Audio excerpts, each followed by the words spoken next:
Hi hello नमस्कार सांग माने जय जगन्नाथ। आज आम घरे आलुचप बनैबी देखा घरे स्टाइल आलुचप।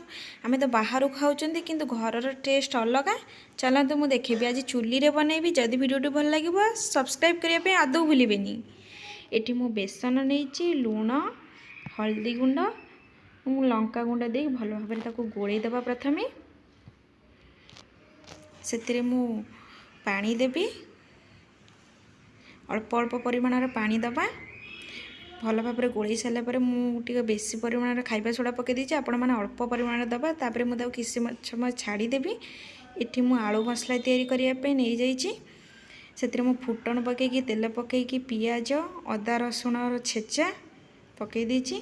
तापर मु हलदी गुंड लंका गुंड गरम मसला चाट मसला धनिया गुंड पकईकि भल भाव टिके तार बास्ना जावाई छाड़देवी। तापर मु अदा पियाज पेस्ट को पकई नेबी ताको भल भाव कषि नबा जमी मसलार गंधटा जीव।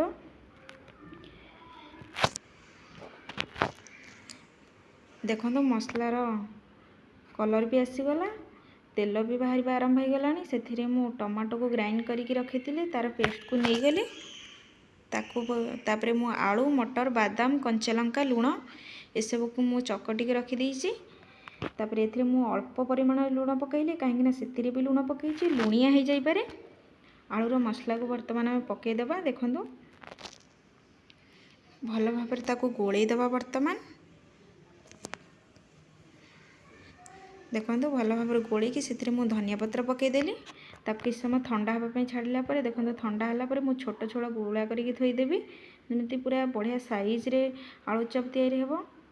देखो बैटर को रखी से बैटर को आनिक छाणीबा स्टार्ट करदेली। देखो केते सुंदर भी देखा जाउची तार कलर भी आस्ते आस्ते आसी सारा।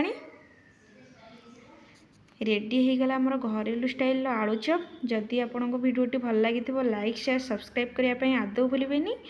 मुझे नहीं जाइए टिके टमाटो सॉस संग को चिली सॉस। देखो केते सुंदर लगुच।